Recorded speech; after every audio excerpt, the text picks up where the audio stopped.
All right, Adele, I always say this is one of my favorite topics.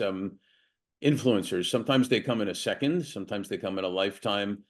When I speak, I generally talk about my grandfather who was from Kiev and my grandmother, my mom, my aunt from Kiev, and then they came over. My mom was young then to Canada, but when I was about 5 years old, he used to take me for walks in the park. And one day I asked him, because he talks a lot, which is probably where I get it. I said, how do you know all the people you talk to? And he said, well, one day there was a person over there, and I smiled at him, and he came over and smiled back at me, and we started talking about interesting things. And someone else saw us and came over and smiled at us. And long story short, as a 5 year old, I said, well, this is pretty easy. I mean, people getting along with people because of a smile. But then I learned obviously it was more than just a smile. It was a welcoming. It was an interaction. It was like, really influencing people in a, physiological way and mentally. Um, we've all had lots of influencers in our lives. Can you share maybe two or three that have been influential in your life? Yeah, definitely. So my very first influencer was my actual dad. So he's a professor. He taught me the value of science and education, and that teaching and propagating knowledge is what distinguishes us from almost every other species on this planet.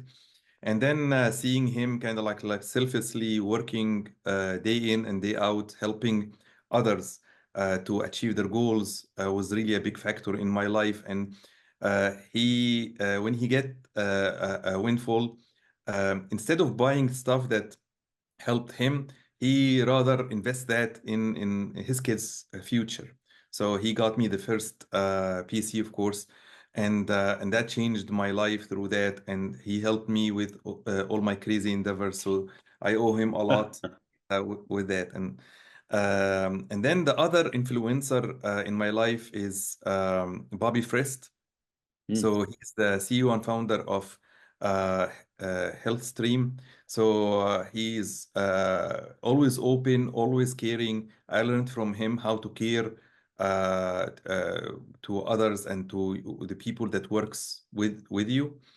So that was really great. We're still good friends. We are actually having lunch soon. So I always like chatting to him, and he's of the mentality of like, how can I help the people that got me here, and how can I do an impact in the universe?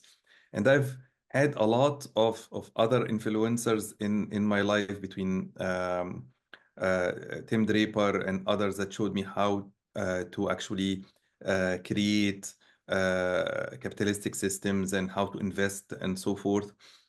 But also, one specifically in my life is my son Adam, Hmm.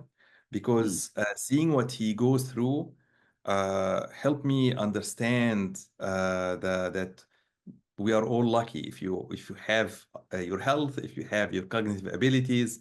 You're so lucky in doing that, and got a much higher appreciation of seeing him striving and struggling and overcoming his obstacles, and the joy that he gets from those, which I want to help bring to many others as well, if I can. Like, my goal is to directly affect 1 million people in my lifetime.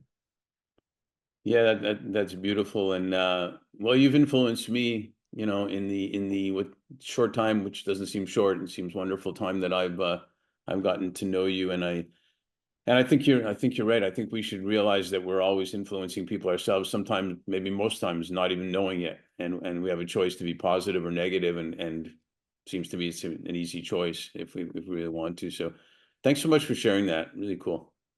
Thank you.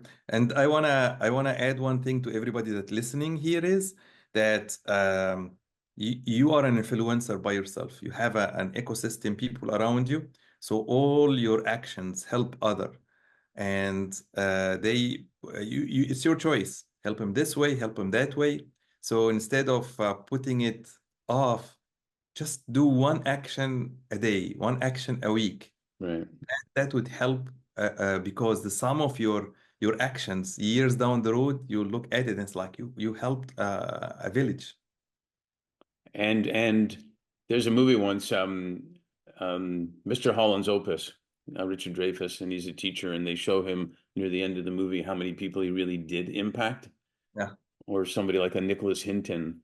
how many people he really did impact. If you don't know him, he saved I don't know, 700 plus kids from Czechoslovakia when the Nazis were coming in and stuff like that. So we can always make an impact in this. There's no too small of an impact and an influence to make. So right on, man. I'm with you. Thanks.